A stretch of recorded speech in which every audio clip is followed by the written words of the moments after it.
Trainee IPS Uday Krishna Reddy attempt to rape, అలాగే attempt to murder విషయంలో ఆయన మీద కేసెస్ ఫైల్ అయ్యి ఆయన అరెస్ట్ అయిన విషయం అందరికీ తెలిసిందే.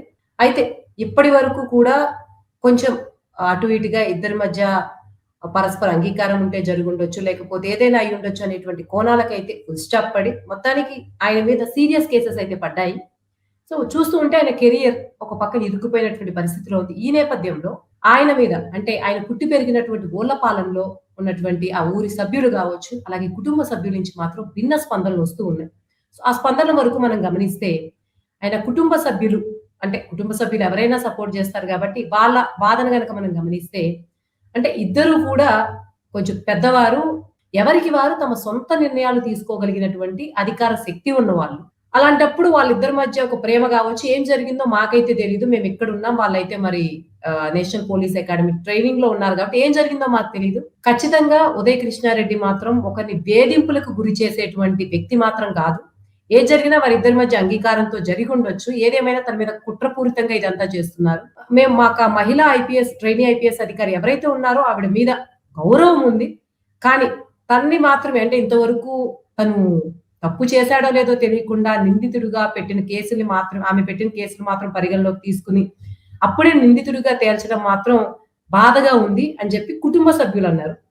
ఇంకోవైపు ఓళ్లపాలెంలో కుటుంబ సభ్యులు కాకుండా ఓళ్లపాలెంలో మిగిలిన సభ్యుల స్పందనలు కూడా ఉదయ్ కృష్ణారెడ్డికి సపోర్ట్ అంటే మద్దతు ఇచ్చేటట్లుగానే ఉన్నాయి. వాళ్ళని కూడా మేము చూస్తూ ఉన్నాం. చిన్నప్పటి నుంచి అలా కష్టపడి వచ్చిన వాడు ఉదయ్ కృష్ణారెడ్డి.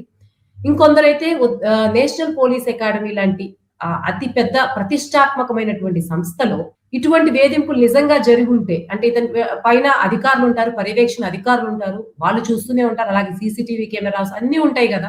అంతవరకు ఎందుకు వస్తుంది ఇది? ఇదంతా కూడా ఏదో తను ఇరికించే ప్రయత్నమే చేస్తున్నారు తప్ప మాకు తెలిసి ఇన్నేళ్లలో మేము అతన్ని చూస్తూ ఉన్నాం కాబట్టి ఇటువంటి చర్యలు చేసేటువంటి వ్యక్తి మాత్రం ఉదయ్ కృష్ణారెడ్డి కాదు అని కుటుంబ సభ్యులు చెప్తున్నారు. ఊర్లపాలెంలో ఉన్నటువంటి గ్రామస్తులు కూడా ఉదయ్ కృష్ణారెడ్డికి మద్దతు ప్రకటిస్తున్నారు. ఇంకొకటి గతంలో కూడా ఒక రిటైర్డ్ ఐపీఎస్ అధికారి కూడా ఉదయ్ కృష్ణారెడ్డి సైడ్ తీసుకునే ట్వీట్ చేశారు. అంటే ఉదయ్ కృష్ణారెడ్డి వైపు కూడా ఆలోచించాలి. వాళ్ళిద్దరి మధ్య ఉంది ప్రేమ, తర్వాత విభేదాలు వచ్చి ఉండొచ్చు, తర్వాత ఇదంతా కక్షపూరితంగా జరిగిందని ఆయన కూడా స్టేట్మెంట్ చేసినటువంటి నేపథ్యంలో ఇప్పుడు కేవలం ఆయన కుటుంబ సభ్యులు బంధువులే కాకుండా ఓళ్లపాలెంకి సంబంధించినటువంటి గ్రామస్తులు కూడా ఉదయ్ కృష్ణారెడ్డికే మద్దతు ప్రకటిస్తారు. వారంతా కూడా ఇదంతా కుట్ర చేశారు తప్ప ఉదయ్ కృష్ణారెడ్డి అటువంటి వ్యక్తి కాదు. వాళ్ళిద్దరి మధ్య ప్రేమ ఏదైతే ఉందో ఇద్దరు పెద్దవారు, ఇద్దరు చదువుకున్న వాళ్ళు అయినప్పుడు ఇంతవరకు ఎందుకు వస్తుంది? అంటే వాళ్ళు గ్రామస్తులు కాబట్టి వాళ్ళ వెర్షన్ మనం గమనిస్తే ఇద్దరు పెద్దవాళ్ళు, ఇద్దరు అంటే ఐపీఎస్ ట్రైనింగ్కి వెళ్తున్నారంటే ఎంతో ధైర్యము, ఎంతో తెగువ ఉన్న వాళ్ళే ఆ స్థాయికి వెళ్తారు. బట్ అంత స్థాయి చదువుకుని అక్కడ ఉన్న వాళ్ళ మధ్య ఇటువంటి గొడవలు, ఇటువంటి స్పర్ధలు ఎందుకు వస్తాయి? అక్కడ వరకైతే వెళ్ళుండదు. ఇద్దరు ఇష్టపూర్వకంగానే ఉండుంటారు.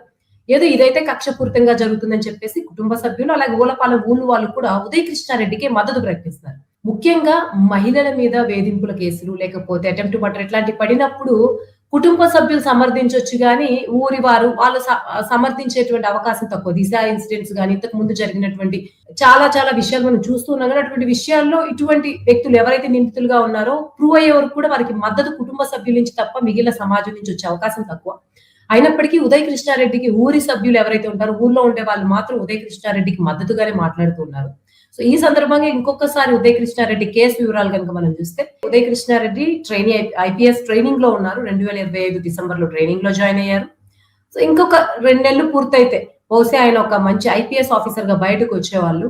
కానీ ఈ సందర్భంలో అంటే ఈయన ఐపీఎస్ ట్రైనింగ్ కి జాయిన్ అవ్వక ముందే ఇంకొక ట్రైనీ ఐపీఎస్ తో ఆయనకి ఇన్స్టాగ్రామ్ లో పరిచయం ఏర్పడిన తర్వాత ఒకరి గురించి ఒకరు తెలుసుకోవడం, అది ప్రేమగా మారిన తర్వాత ఆమె 2024 బ్యాచ్ అయినప్పటికీ లీవ్ లో ఉండడం వల్ల 2025 బ్యాచ్ ఉదయ్ కృష్ణారెడ్డి గారు ఉన్నటువంటి అదే నేషనల్ పోలీస్ అకాడమీ ట్రైనింగ్ లోనే జాయిన్ అవడం, వాళ్ళిద్దరి మధ్య ఇంకా ప్రేమ కంటిన్యూ అవడము జరిగిన తర్వాత ఆవిడ ఇతనితో నచ్చకపోవడం వల్ల అంటే వీళ్ళిద్దరి మధ్య విభేదాలు వచ్చి ఉండొచ్చు, ఏదైనా వచ్చి ఉండొచ్చు. ఆమె ఇచ్చినటువంటి ఫిర్యాదు వరకు మనం గమనిస్తే ఆమె వేరే వివాహం చేసుకుంది. వివాహం చేసుకున్న తర్వాత కూడా ఇతని నుంచి వేధింపులు ఎక్కువ అవడం, ఆమె మీద బెదిరించాడు, లైంగిక దాడికి దిగాడు. రెండు కూడా పెద్ద క్రైమ్స్ కాబట్టి ఒకటి అటెంప్ట్ టు మర్డర్ అంటే ఆమెను బెదిరించడం, కత్తిపెట్టి ఇదంతా ఒక కోణం అయితే, ఇంకొకటి ఆమె మీద అత్యాచారం అంటే ఆమెకి ఇష్టం లేకుండా అంటే ఒకప్పుడు ఇష్టపడి ఉండొచ్చు, వివాహం అయిన తర్వాత ఆమె దానికి ఒక ముగింపు పలకాలనుకుంది, అప్పుడు కూడా ఆమె ఫోర్స్ చేయడంతో ఈ కేసెస్ పడ్డాయి. ఆమె ఆయన మీద అత్తాపూర్లో ఆవిడ కేసు ఫైల్ చేసింది. ఈ కేసు ఫైల్ అయినప్పటి నుంచి కూడా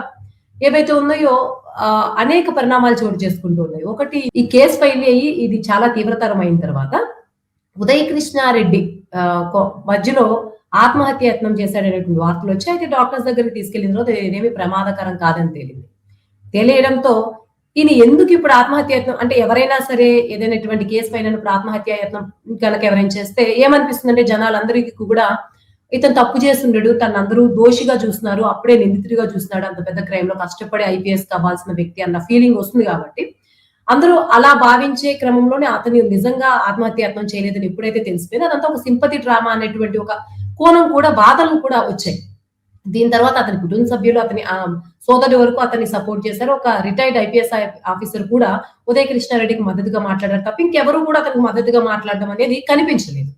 ఇది జరిగిపోయిన తర్వాత అతనికి ఏదైతే ఉందో కేసు ఫైల్ అవడం నోటీసులు అవి ఇవ్వడానికి పోలీసులు అతను ఉన్నటువంటి టెంపరరీ రెసిడెన్సెస్ ఏవైతే ఉన్నాయో ఏవైతే అతను అడ్రస్లు ఇచ్చాడు తన అడ్రస్ గా ఇచ్చాడో వాటికి పంపిస్తే అతను అక్కడ లేడు. లేకపోవడంతో ఇతను పరారీలో ఉన్నాడు అనేటువంటి వార్త కూడా హల్చలేదు. తర్వాత అతను వెంటనే స్పందించి లేదు నేను స్వగ్రామమైనటువంటి ఓలపాలెంలో ఉన్నాను. మా నాన్నమ్మకు ఆరోగ్యం బాగోకపోవడం వల్ల అంతే తప్ప నేను న్యాయ వ్యవస్థకి పూర్తిగా సహకరిస్తా అన్నాడు. తర్వాత ఇక్కడికి రాగానే వెంటనే అతను అరెస్ట్ అవడం అయింది. అరెస్ట్ అవడం కూడా సీరియస్ కేసెస్ లో అరెస్ట్ అవడం ఇప్పుడు సంచలనానికి దారితీస్తుంది. ఎందుకంటే 2 నెలల్లో ఐపీఎస్ ఆఫీసర్ అవ్వాల్సినటువంటి వ్యక్తి ఇంత సీరియస్ కేసెస్ లో ఇరుక్కుంటే అతని కెరీర్ ఎలా ఉండొచ్చు. ఎందుకంటే దీనిలో గనక సీరియస్ శిక్షలు పడితే అది ఎలా ఉంటుందో తెలియదు. మరోవర్ ఈ విచారణ అంతా కూడా చాలా సమయం తీసుకుంటుంది కాబట్టి ఎందుకంటే ఐఏఎస్ ఐపీఎస్ ఇవన్నీ కూడా ప్రజలకు జవాబుదారీతనం ఉండేటువంటి వృత్తులు. వాటిని అక్కడ గనక నిజాయితీ ఉన్న వ్యక్తుల్ని ప్రజలు నమ్మదగినటువంటి వ్యక్తులకే గౌరవం ఉంటుంది. అలాగే వారికి సమాజంలో విలువ అవన్నీ కూడా ఉంటాయి. మరి అసలు ఇంతవరకు కెరీర్ ఐపీఎస్ ఆఫీసర్ గా స్టార్ట్ కాకముందే ఇటువంటి కేసుల్లో ఇరుక్కోవడం మాత్రం ఉదయ్ కృష్ణారెడ్డికి ఒక ప్రమాదకర పరిణామంగానే అతని భవిష్యత్తు వరకు అయితే కనిపిస్తుంది. ఏదేమైనప్పటికీ ఇప్పటి వరకు ఉన్న అప్డేట్ అయితే అతని కుటుంబ సభ్యులు ఊర్లో ఉన్న వాళ్ళు అతని మీద సానుకూలంగా స్పందించడం. ఈ కేసులో ఇంకెటువంటి పరిణామాలు చోటు చేసుకుంటాయో వేచి చూడాల్సింది.